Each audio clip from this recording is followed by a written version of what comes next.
场动算声不断，总统蔡英文亲手赠旗予黄伟哲。这是民进党现任市长候选人黄伟哲举办的头一场罢工罢野造势大会，就邀请到总统蔡英文助选。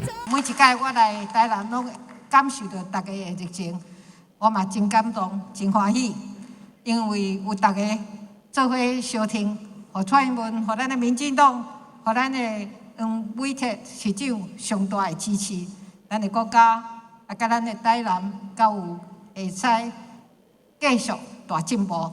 罢工罢野后援会成立大会当中，由黄伟哲颁证证书予来自斯隆工商、医界、艺文等136个后援会会长。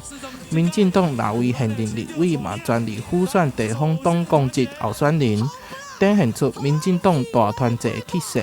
今仔日，咱大家自做伙，就是为了要来挺台南，挺台南就是挺台湾。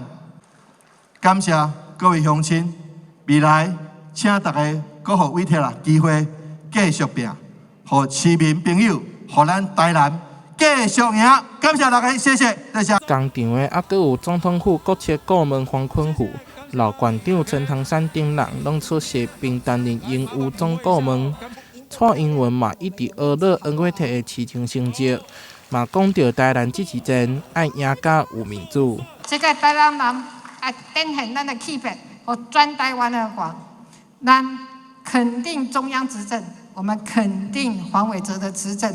我们为了台湾，我们要最高票，我们要赢得漂亮。安尼好唔好？好。现场超过2000名支持者到场相挺，黄伟哲嘛是一面顾市政，一面拼选举，希望选民会当把肯定变成选票，予伊会当继续拼。台南新闻杨顺怀采访报道。